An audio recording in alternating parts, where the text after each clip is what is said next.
own way. Even though there's by then maybe a third-generation company, it surprised me that he saw the world so clearly and instantly directed his child that stand on your own.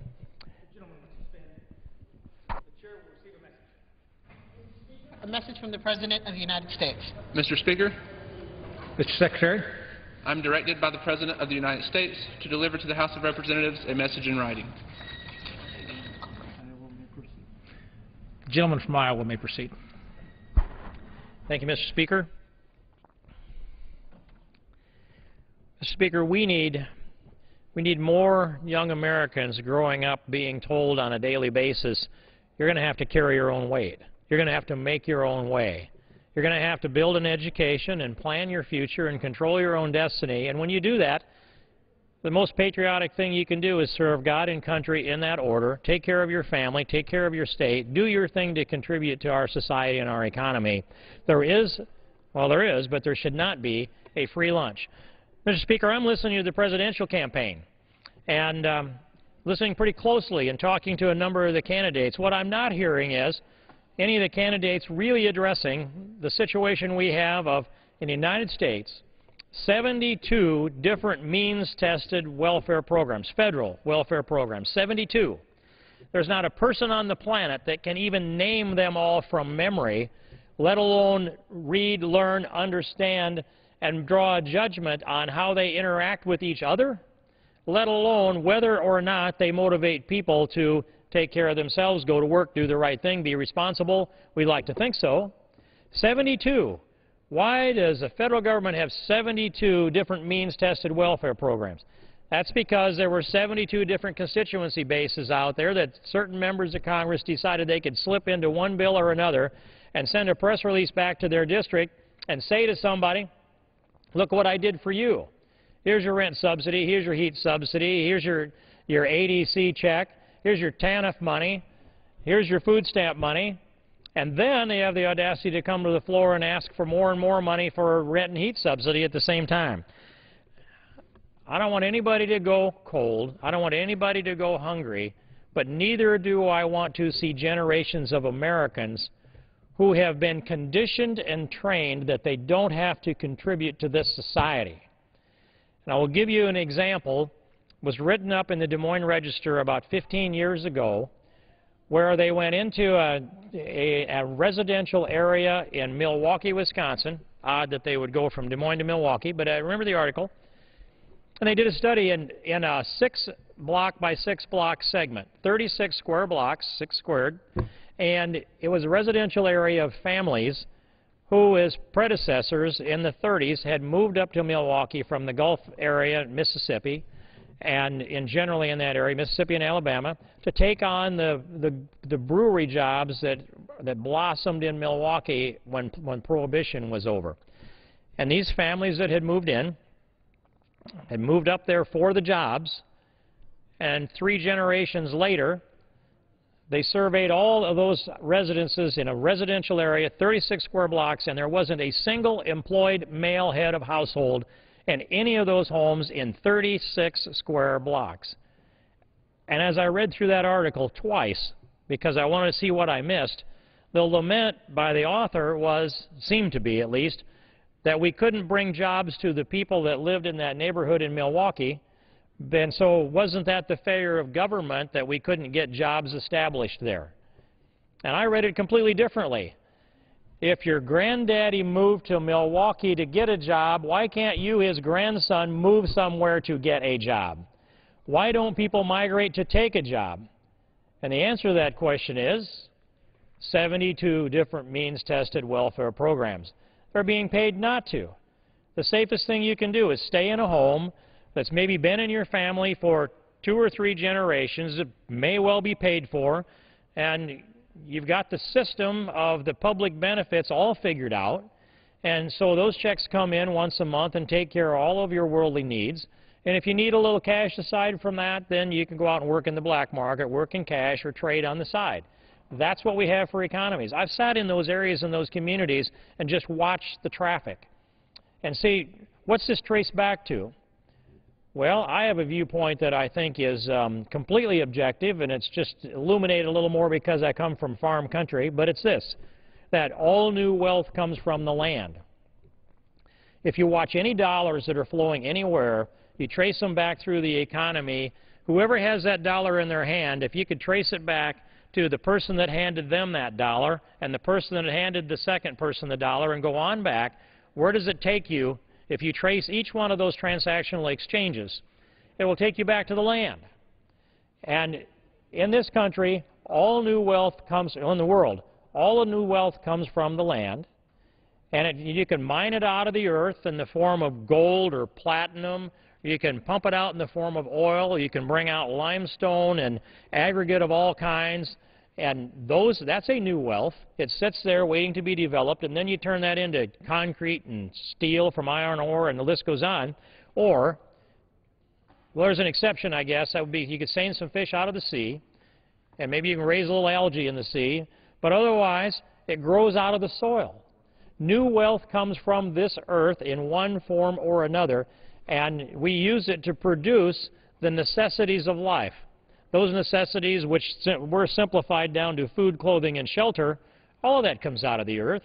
Those are the necessities. The money that we spend, I used to get into this debate with former Congressman Tom Feeney from Orlando, Florida, Disney World territory, a very smart and effective member of this Congress and a good friend whom I admire and respect. And when I would tell him all new wealth comes from the land, he would say, oh no, it comes from the airport. Well, they do, Mr. Speaker, fly down to Orlando, and it's a refreshing injection of capital into the economy in the Orlando area, but that's not the new wealth.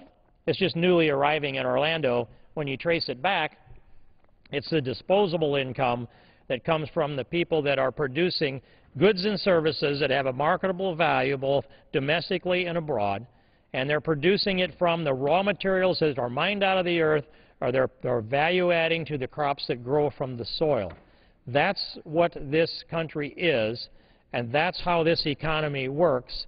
And if you don't understand that, and you're trying to manage a country that has about a $15 trillion gross domestic product, and you believe that spending money is the solution rather than producing goods and services, you can understand then why we're in the situation that we are in. I think the Speaker and I agree completely on what I'm about to say, and I'm going to take this back again to Ronald Reagan, who once said that what you tax, you get less of. Well, I look around the United States and I look at our tax policy that we have, and I start looking for productivity. And that's earnings, savings, and investment. They identify the productivity in this country. And if you have any earnings, any savings, or any investment, the first lien on all of that, the one who holds the mortgage collateral on it, is Uncle Sam. The federal government has the first lien on all productivity in America. And then along comes, so if you walk in and you punch the time clock on a Monday morning at 8 o'clock and you hear that thunk, just think of that as Uncle Sam's arm going out, and his hand is out.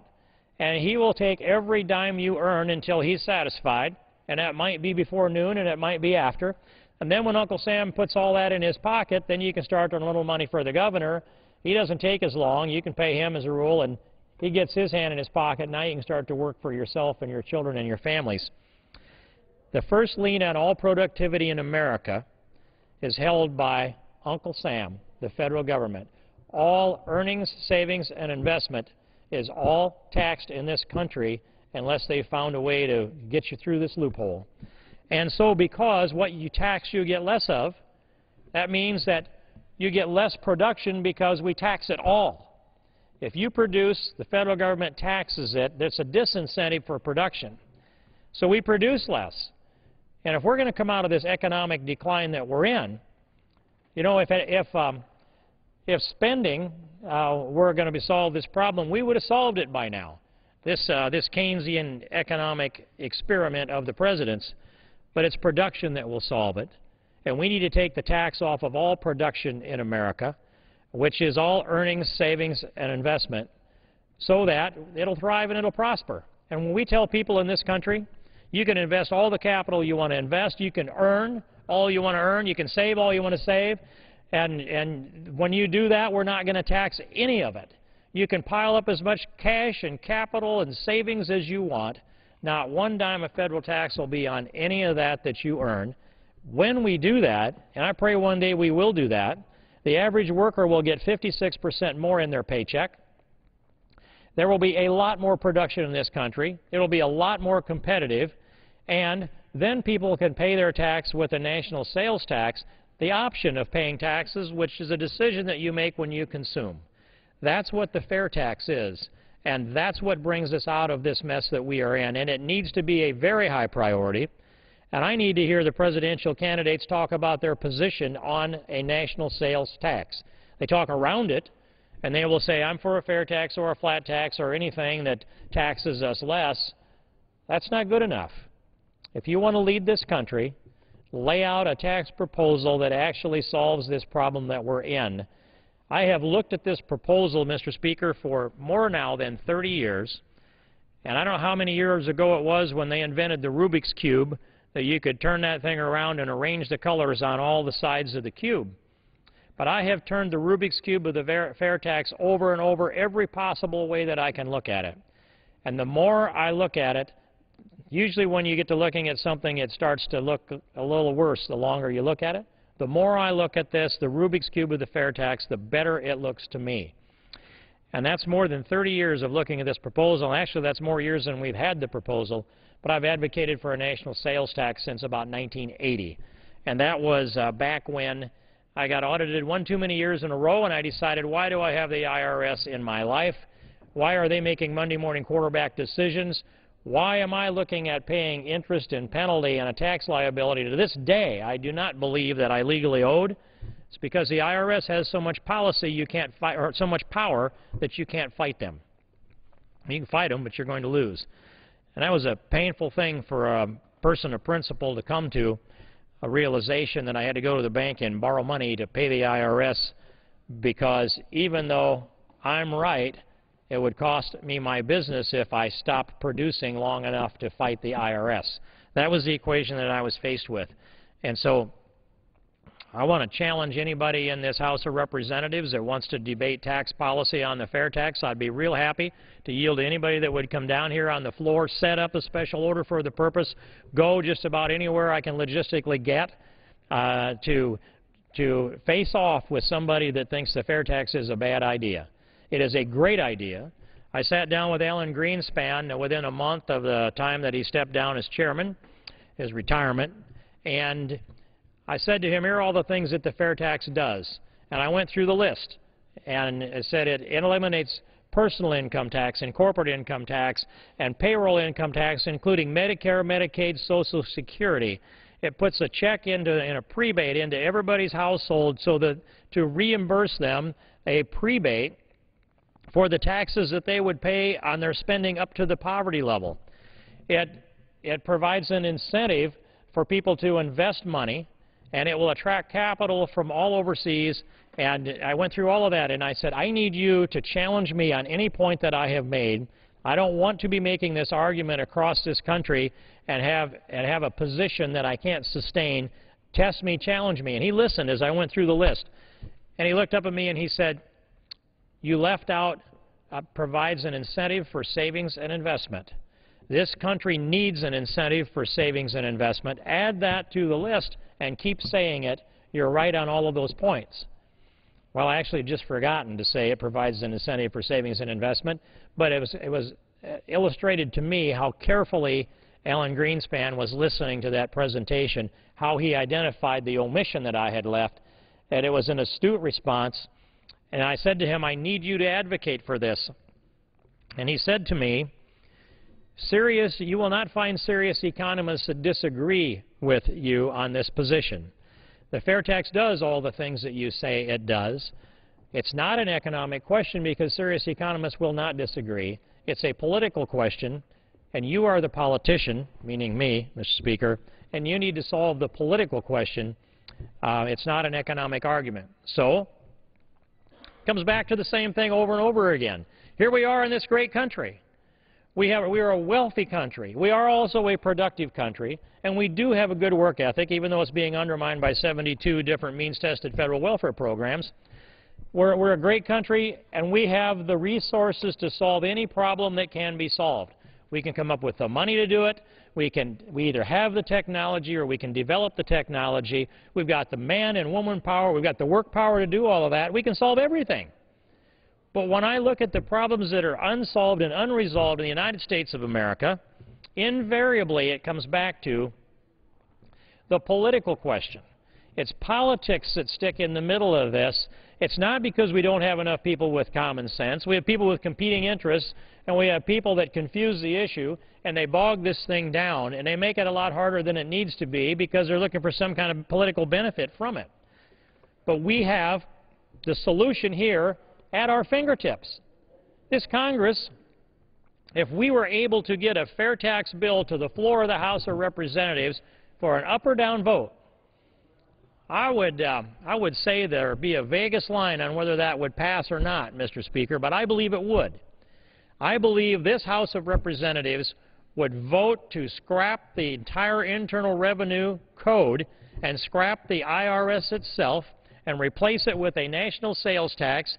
I believe this House of Representatives would vote to take all the tax off of productivity in America and put that tax over on a revenue-neutral basis onto consumption instead of goods and services that have a marketable value both domestically and abroad. I believe the House of Representatives would pass that legislation if we could get it to the floor for a vote, and I believe they would be, in the process of doing this, they would be granting to American manufacturers, in the stroke of a pen, a 28% marketing advantage over foreign competitors when it comes to manufacturing.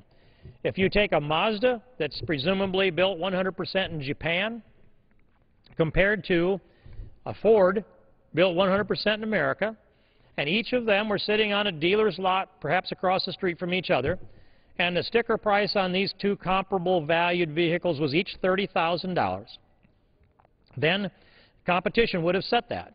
Well, into that Ford is embedded 22% of federal taxes that are built into the price of that Ford, because corporations don't pay taxes, consumers pay it, corporations aggregate them, and they put it into the price of the products that they produce.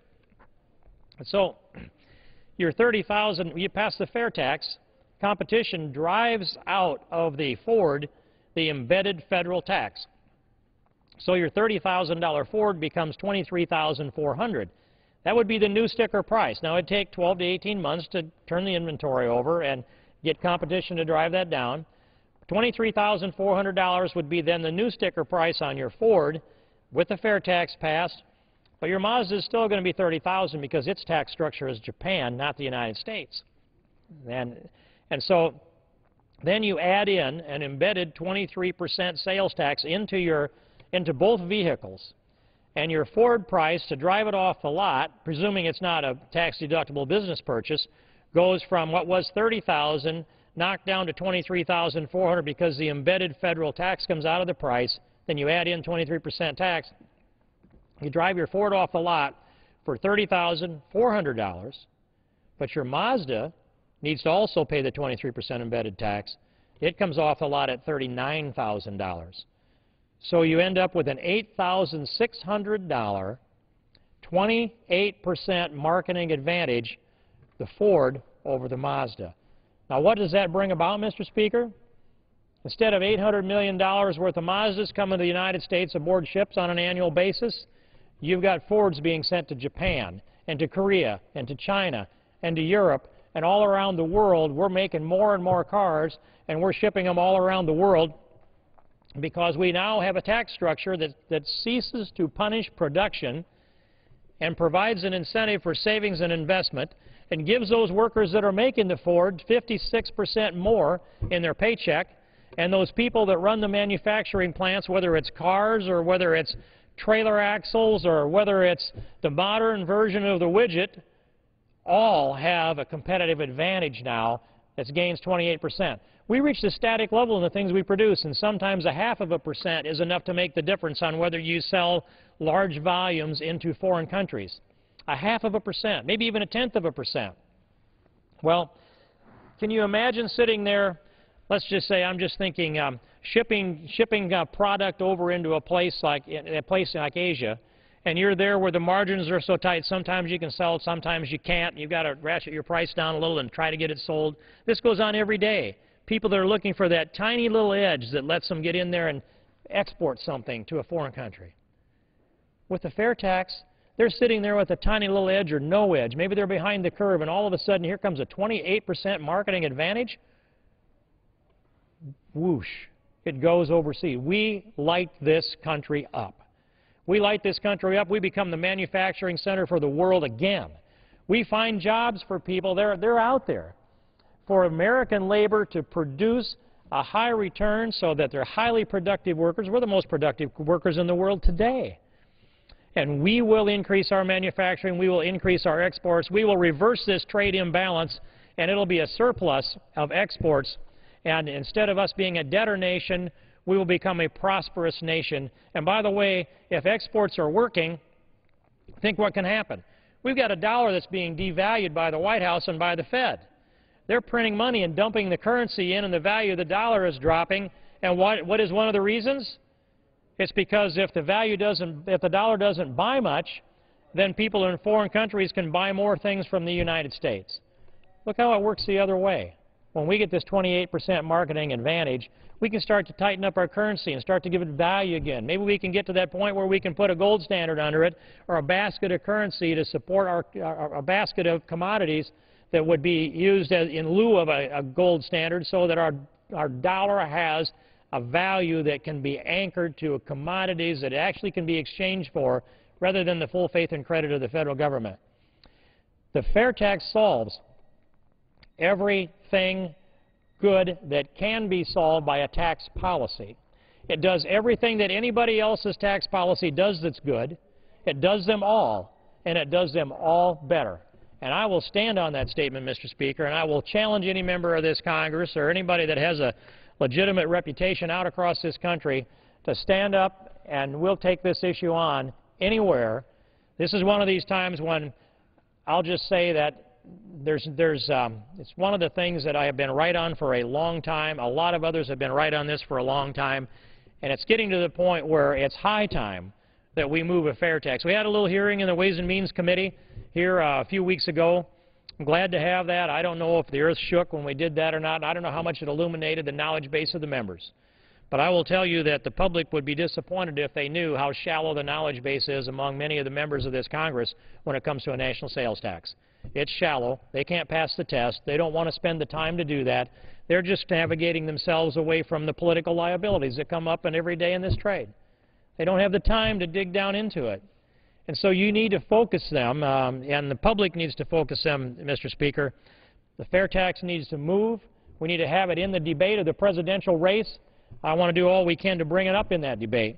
And as the clock ticks down, I want to shift a gear a little bit, because that's important for me to address what's going on with the natural disasters in the country, primarily the floods that we've had in the Missouri River. We have been underwater since early or mid-June. We have more water that's come down the Missouri River than at any time prior to this year in history. This is from Sioux City downstream, and they can talk about it very well up into the Dakotas. Christian Ohm and Rick Berg are very knowledgeable on what the disaster has done to them upstream.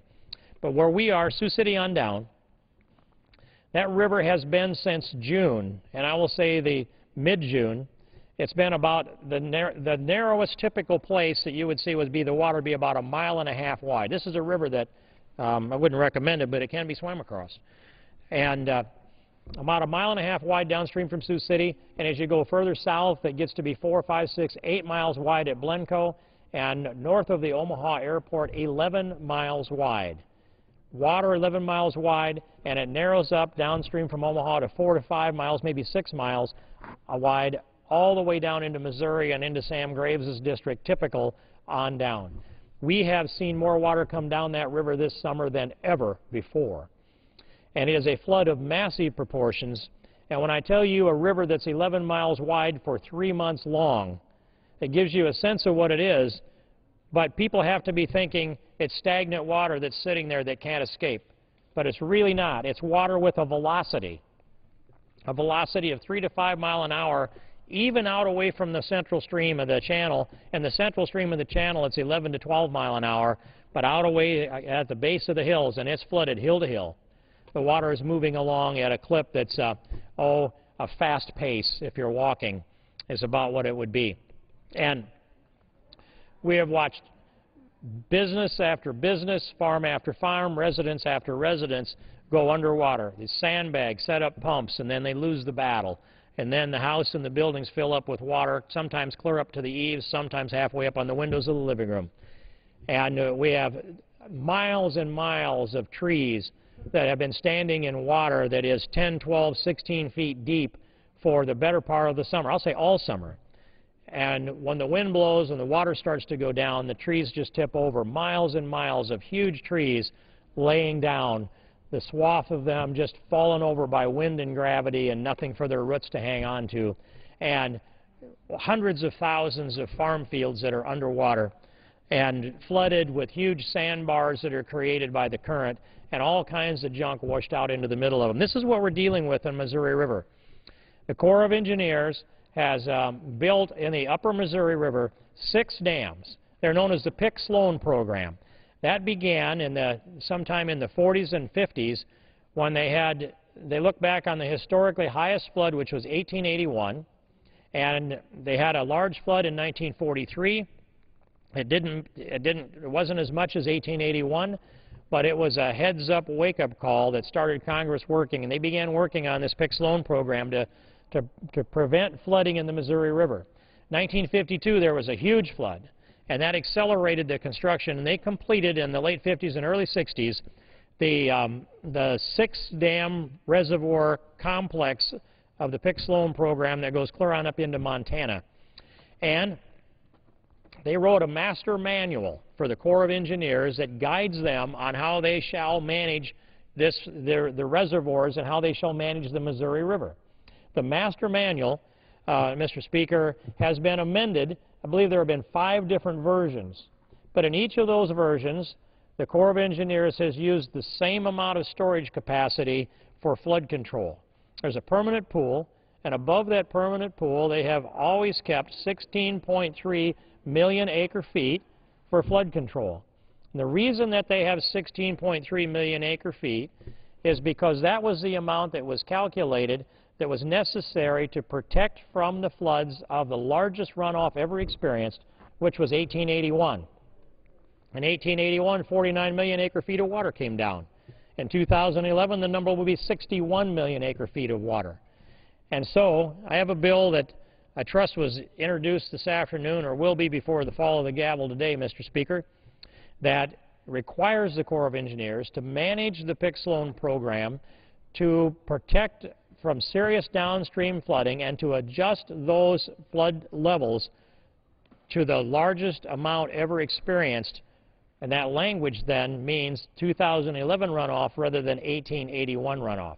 So that if we get another year of this kind of runoff, we'll be using the storage rather than having it be part of the permanent pool, so that all of this downstream flooding that has wiped out hundreds and hundreds of square miles and set it under a flowing current of water for the whole summer can all be protected. They easily have the storage capacity to protect all of us downstream from that type of serious flooding. And the legislation that I have that has been sponsored by representatives from, let's see, 1, 2, 3, at least 4 states along the Missouri, and I'm not sure who else might have signed on it this afternoon.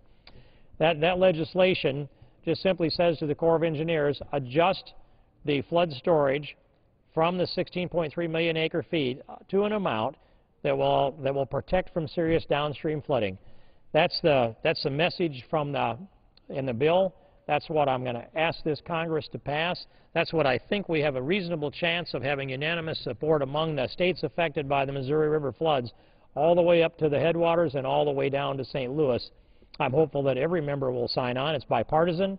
We have about the same number of Democrats as we do Republicans on that bill, and it's something I feel the need to notice this Congress that is something that I'd ask for support, and hopefully we can start to move it through. And so, Mr. Speaker, as we get close to wrapping up business in this Congress for this week, and I think about what we have ahead of us. Of course, one of the things we have ahead of us is how do we fund this government beyond September 30th? That will be ultimately, I believe, a CR, a continuing resolution. We have the debt ceiling debate behind us, at least for now. We have the pressure points that are set up by the debt ceiling bill. I have never been a fan of a super committee of 12 apostles sitting in a room deciding for all the rest of us what they think is best, and that they will, the product that may come from there, if it's used right, can be useful and it can produce a happy ending here. I'm hopeful that they will make suggestions and work with the committees, and the cuts that we must get in this Congress, I believe, need to be produced by the committees that have the most and the best knowledge about the subject matter at hand, that it's not just a slash and burn from inside the, perhaps, and maybe not closed doors of the super committee. And I think this country's got a long ways to go. But in the end, here's what gets us where we need to go. Pass the fair tax, Mr. Speaker. That turns this economy back around and does all the things that I've said. It does everything good that everybody's policy does. It does them all. It does them all better. It gives people back their freedom, gives them 56% more on their paycheck. They decide when to pay taxes when they make a purchase, and it rewards production. It stops punishing production, and that, in the end, inversely, it rewards production. People will produce more. They'll earn more. They'll save more. We'll export more. Our dollar will be worth more. People's labor will be worth more. And the 80 million Americans that are of working age but are simply not in the workforce need to be put to work. We can't have a nation of slackers and then have to sit in the Judiciary Committee listening to them argue that there's work that Americans won't do, so we have to import people to do work Americans won't do and borrow money to pay the welfare of people that won't work. That is a foolish thing for a nation to do. We've got to get this country back to work and get those people out of the slacker roles and onto the employed roles. And that, and revalue the dollar. We've got to balance the budget. That means pass a balanced budget amendment that actually is a legitimate balanced budget amendment with a supermajority required to waive the balance, a supermajority required to raise the debt ceiling, a supermajority required to exceed 18% of the GDP, and a supermajority required as I said, to raise taxes, balance the budget, and exceed the debt limit. So if we can do those things, repeal Obamacare, pass the fair tax, pass a balanced budget amendment out of this Congress, ask the states to save us, that would be a pretty good foundation to build this country on. And it'd be a good foundation for little Reagan Ann King, who's just taken her first steps in the last 24 hours, to look ahead and think, Grandpa's actually is doing something here in Congress. He's going to open the door up for her and all of her generation to come in and contribute to this country and still have something left for themselves and start to get to the point where we can one day start to pay down this national debt. Mr. Speaker, I appreciate your attention here this afternoon, your service in this Congress as well, and I would yield back the balance of my time. The gentleman yields back. Under the Speaker's announced policy of January 5th, 2011, the Chair recognizes the gentleman from Texas, Mr. Gomert, for 30 minutes.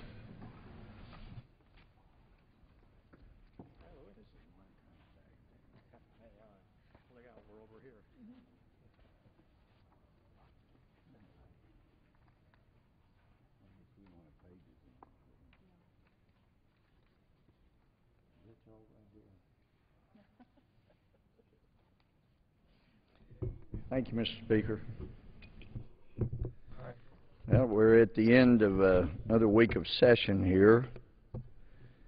I know the President's been traveling around the country. I know that cost millions and millions of dollars to put Air Force One in motion, hopping all over the country. I've also seen what it takes from a security standpoint to prepare for a president to come anywhere because of the sniper weapons available these days. They have to be so thorough. And Secret Service has to go along and check anything they can see they have to check out. Well, that takes several days. So to the average person, you have to You think, well, gee, the president just comes in, he's gone, 30 minutes, no big deal. But for those whose life's work it is in the government to make sure that things go properly, it is an extremely onerous task, and we owe so much to those who protect those who are leading the country. Not so much people in Congress. I know we had people in Congress who were advocating that we all ought to have our own security detail, but as one of my constituents said one morning at 2 a.m. In Walmart, wow, you really don't have any security. And I said, no, it's just you, me, and the syrup here. But I don't think we should have to have security. If it comes to that, this country is in such trouble, I'm not sure we'll have it back in any proper form anyway. But in the meantime, I am an advocate of, you know, letting people in Washington, D.C.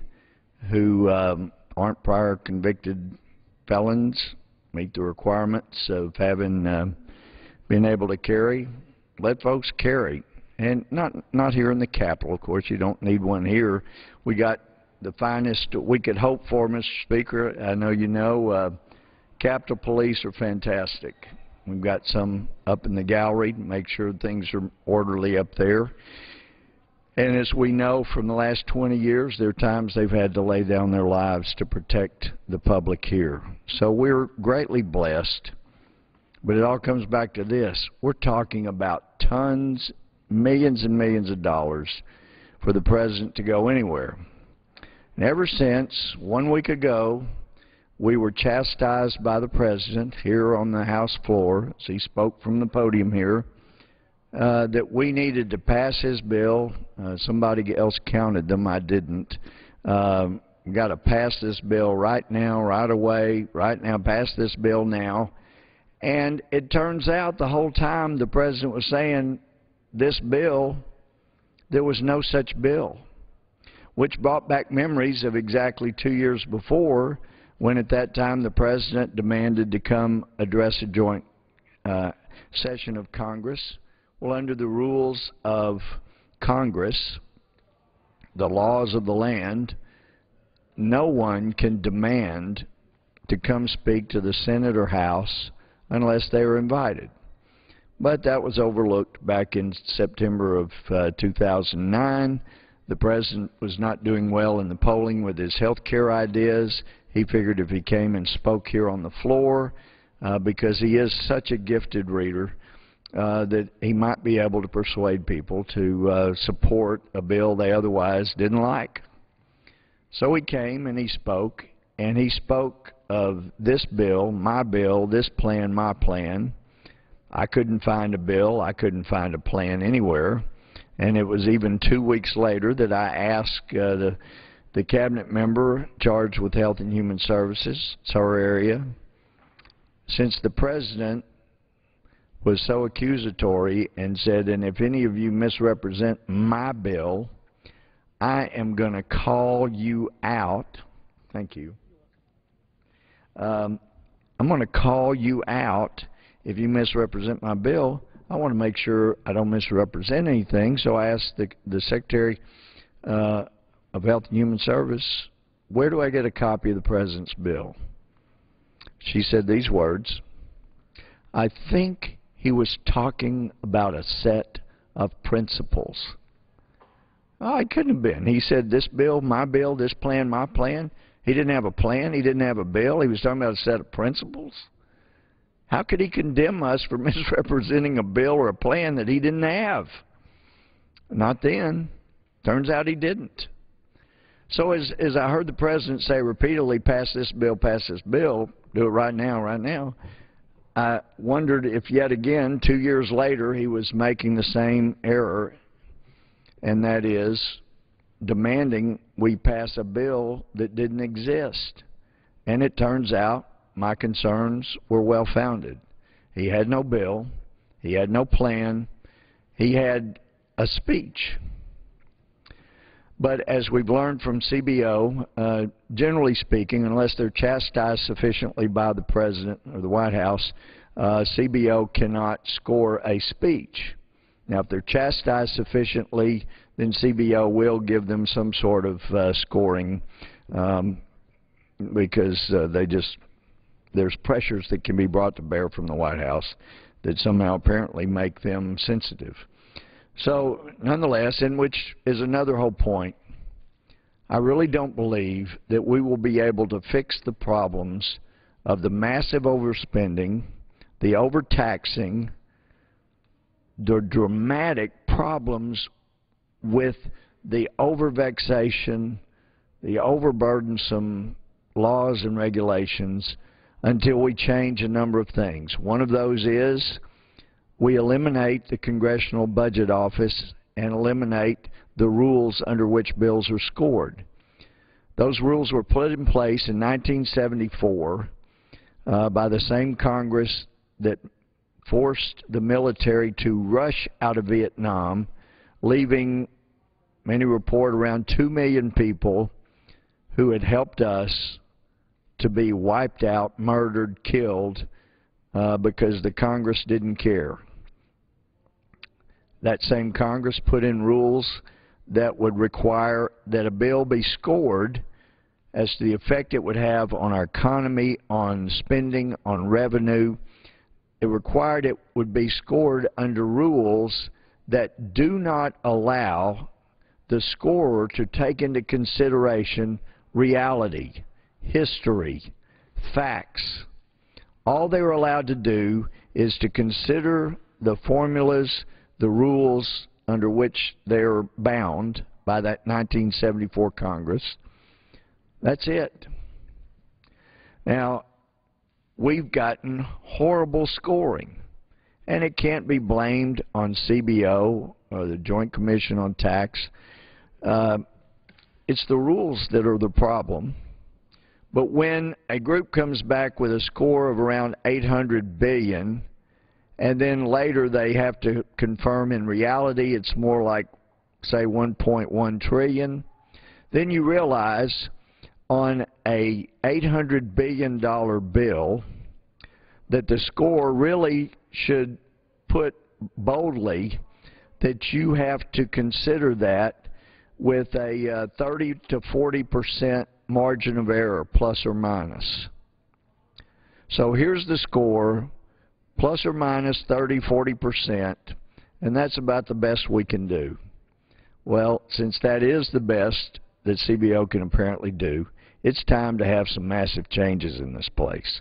It's time to use reality. It's time to use history and not some 1974 liberal Congress's idea of how we get the government taking over everybody's lives. That's no way to run government unless you're in some country besides the United States of America. So, you know there's an old saying in this town, Mr. Speaker, no matter how cynical you get, it's never enough to catch up. And in my 6.5 years here in Congress, I've found that certainly true. Because you want to trust everybody. You want to believe that when people say things in this town, it's true. But then you find out, for example, that you can have a leader of the country tell everybody that we need to go after the big oil companies. They're having massive profits, and we're going after those companies. And then you find out that the bill that's produced to go after those companies has no adverse effect on those companies whatsoever, and in fact, it will make them even bigger profits than they might have ever imagined. Now, I know there's been some issues about the bill title, American Jobs Act of 2011. And yes, I'm the one that filed the American Jobs Act of 2011. I think it will be a wonderful thing when we in this body can work together. We can have our disagreements. I found that in a deacon body, even though there was a lot of nasty, mean things said, that if we had prayer together and we came together, we had meals together, we could work together. And one of the things that's so troubling on this floor is when people come so close to impugning integrity of other people. I know some people that have diametrically opposed views of how this country should work, but I know in their heart they want the country to work well and succeed. I just believe from history they're wrong, but there are people in this body who you might think we were so far from each other politically that we wouldn't want to have anything to do with each other.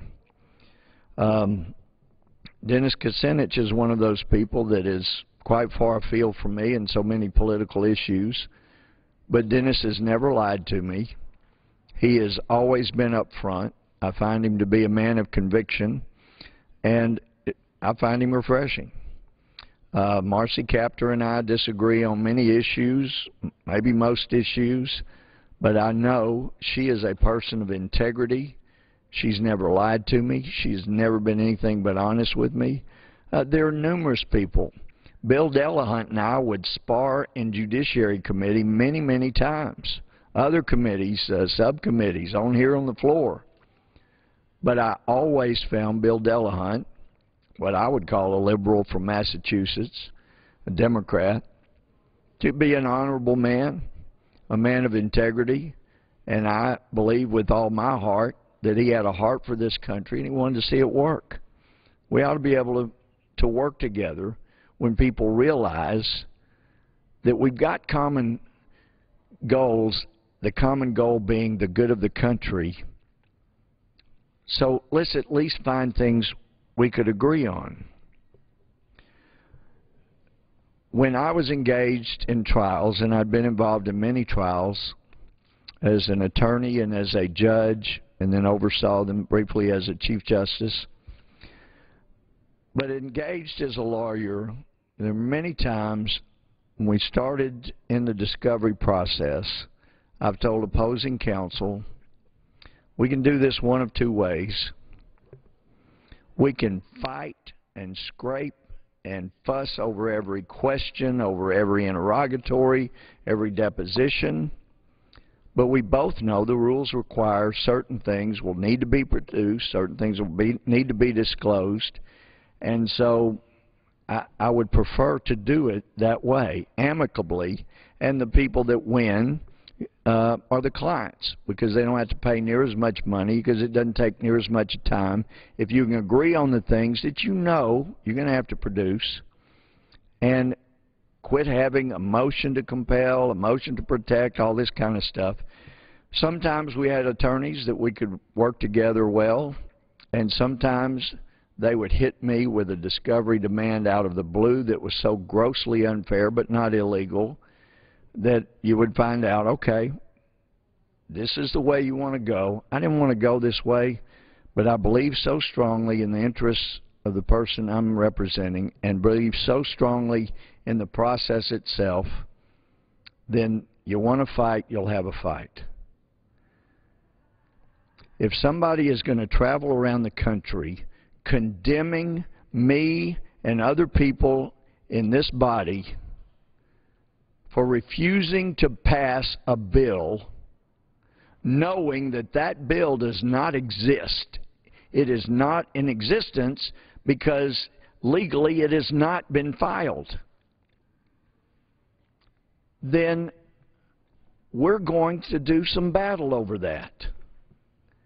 And if I'm going to be condemned for a week for refusing to pass an American Jobs Act 2011, well, after 6 days or so, it's time to have an American Jobs Act that we can pass, or at least that I could go along with.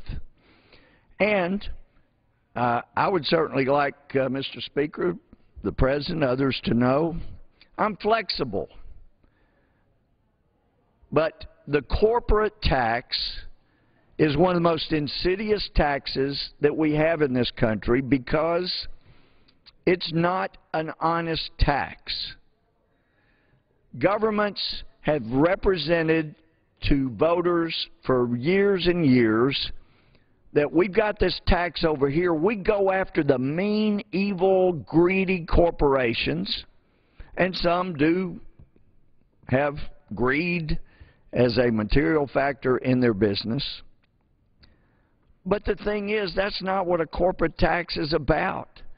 A corporation cannot stay in existence if they don't have their customers or clientele pay the corporate tax. So a corporate tax is not actually a tax on a corporation. A corporate tax is instead requiring a corporation to be the collection agent. Oh, make no mistake, that tax will come from the rank and file people across this great country. They're the ones that are going to pay that tax. The corporations are a collection agent. They collect the tax from their customers, and then they pass it on to the federal government. The trouble is, in this country now, we have the highest corporate tax in the world, any developing nation for sure, 35%. In China, 17%, and they do cut deals where they'll reduce it, zero tax for 5 years. I've been told by some people there, and get a deal, zero tax for 5 years, and then gradually work up to 17. Not here in the United States. We are going to slap a 35% tax on anything a company in America produces. That sure makes it tough to compete in the global market. Now that we've got planes, ships that move so quickly, rail that go across borders, it is important that we be able to compete in the global market. And if we're going to slap a 35% tariff on everything American company produces in this country, they're going to have to move and go to a country where there's not such a high collection fee that corporations are required to collect in this country. They're going to go to a country like China that charges a lot less for a collection fee from the customers. But if people could get their mind around the fact that it isn't making the greedy corporations pay, in fact, the greediest corporations are the ones that don't pay anything. You know, we found out that the close cronies of the president at GE are able not to pay any tax. But the mom and pop type small business corporations, they are having to pay the tax. And Gibson's employing lots of people. I got a Gibson guitar when I was 8 years old. It's a fantastic guitar. We're going to send in armed agents to harass those people. There's no way to draw business back in this country. But you reduce the corporate tax. If you reduce it at all, the more you reduce it, the more jobs are going to come back, because that means the more and more corporations that will be able to compete in the global market, and they'll be able to come back here. Union members, not the government union members, and that seems to be where union leadership wants to go these days. Forget the manufacturing unions. We're driving those jobs out of America. But any historian will tell you, when a nation that is protecting other nations, and we're protecting the free world, that requires that nation to have a military. And any nation who cannot provide its own military with the things it needs to protect itself, that means steel, means all kinds of metal, it means gunpowder, it means actually uranium. We have nuclear subs and ships. It means wood products. It means tires. We're buying tires for Humvees from China these days, excuse me. We have to be able to have no supply line, be able to provide the things that we in this country need to defend ourselves and provide them in this country. It's time to quit driving companies, including manufacturing jobs, out of the country. And this bill drives more jobs out. You have got to have energy. Those that are familiar with the Battle of the Bulge can dispel the myth that some think, gee, the war was won before the Battle of the Bulge. Some say they buy into the Russians' explanation that we had whipped the Germans all by ourselves. We didn't need the Allies otherwise. But if you really study the Battle of the Bulge, what won that for the Allies is the fact that the Germans were running out of gasoline. So what does the President do to help us? He said go against and take the profits of these massive big oil companies. Instead, page 151 through 154, he rips the heart out of the independent oil and gas industry. In order to drill a well in America, you have to raise capital. If you're one of the majors like Exxon, like British Petroleum, the dear friends of the President, if you're one of those big companies, you know, you've got enough money of your own, you're capitalized, you can do these things. But for over 94% of the wells drilled in the continental United States, they're raising money, they have to raise capital. Well, this knocks the fool out of their ability to raise capital. And not only that, it repeals the deductions that are not even available to any company that produces more than 1,000 barrels of oil a day. That's the majors. So all this will do is eliminate over 94% of the wells drilled in the continental United States, and the result will be higher costs of oil. It will make even more profits for the President's friends at British Petroleum. British Petroleum's friends of the President love the cap-and-trade idea, and they're going to love this bill by the President. But also, we know we've heard complaint after complaint from state after state, and they are saying you are giving us so many unfunded mandates. You know, we just can't take this anymore. Stop already. We just can't stand this kind of help much longer. And so if you look through this bill, you end up finding out there is a little provision, and like I say, I was up most of, well, till about 5 a.m. Tuesday going through this lovely thing. But there is a provision at the bottom of one of the pages, rather obscure, and my staff made copies. I've got the best staff in the world, but I don't believe they got my tag back on that page. Anyway, you can find that it says, the title of the little section is Federal and State Immunity. But then you read the section, it has nothing to do with federal immunity. But under the law, the federal government and the state government are immune from being sued. But in that provision, it actually says that, gee, if a state accepts any money at all from the federal government, any money at all, then they have effectively waived their sovereign immunity and are therefore subject to suit.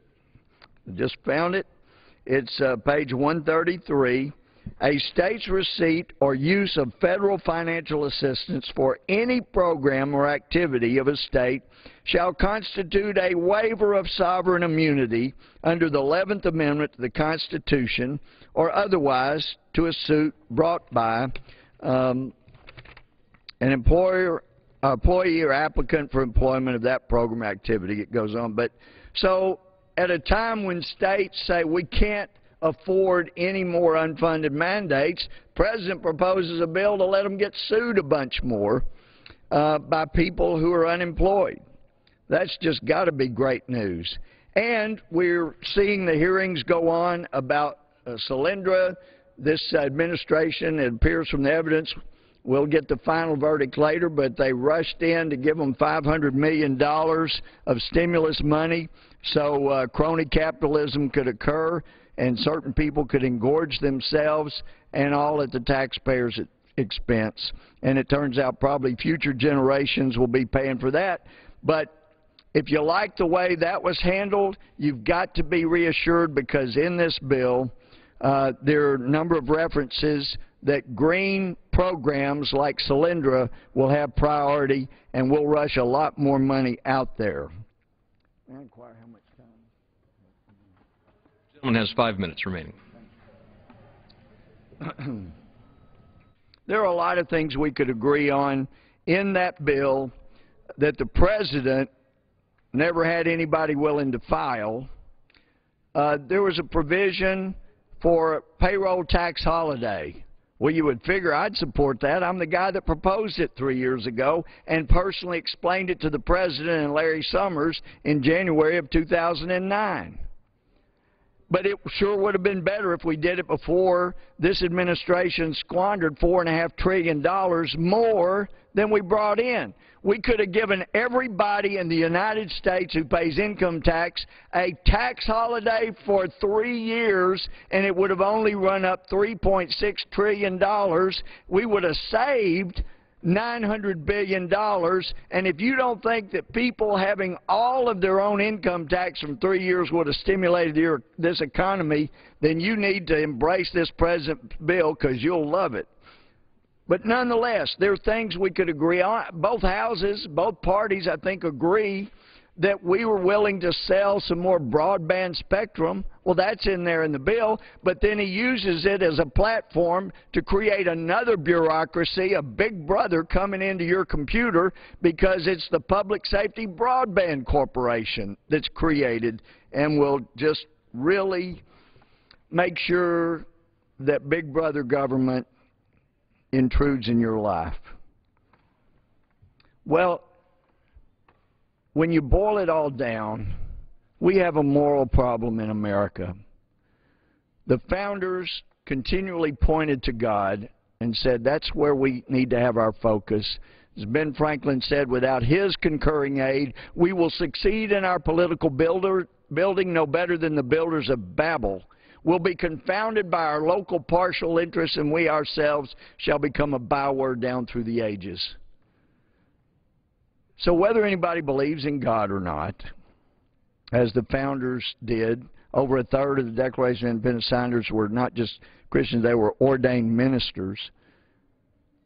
To take one's eyes off of self and put them on something higher and greater avoids the kind of engorgement, the self-satisfaction, the self-emphasis that we've gotten into. That's the reason you run up trillions of dollars of debt without any regard for the children, the grandchildren, the generations to come. And I have to make this personal note reference. It breaks my heart to see that in college football. Nobody loves college football more than I do. I attended Texas A&M, and I know a lot of people are excited about Texas A&M perhaps going to the Southeastern Conference for money. All about money. The traditions of Texas A&M make it unique, and I think the greatest public institution of higher education in the country. I'm very proud of it, but it's the traditions. And now we see that over 100 years of tradition, going back to 1876, are ready to be thrown away for money. Just money. Greed money. Forget tradition that makes your institution great. Forget it all. Forget the state rivalries. Forget it all. We're talking about cash. Isn't that what got us in trouble in this country in the first place? When we put cash, greed for ourselves above the interests of the country or the institutions we represented. You know, just to close with this example, my senior year in the Corps Cadets, I was the second level below the Corps Commander. I was one level right below the Corps Commander. There were 4 of us at that level, major unit commanders. There was a Corps Commander. He didn't get along he didn't play very well with others. And the first meeting we had, all the senior leaders in the Corps Cadets, he had his staff put together tables end to end. He got up there with a corncob pipe like MacArthur, walked up and down and condescended and cajoled all his classmates like they were 2-year-olds. And I approached him after the meeting and I said, man, You know, these guys have seen you naked. We're all classmates. We're all friends. You know, you need to try to work together. Don't just condemn everybody. And I think if we could get to that level in here, not that we run around naked together, but just where we could work together as friends, disagreeing on issues. But unless one person has 100% lock on God's truth 100% of the time, we should listen to each other, not condemn each other, and we can get these things worked out, put greed aside, and help this country last 200 more years. And with that, Mr. Speaker, I yield back. The gentleman yields back.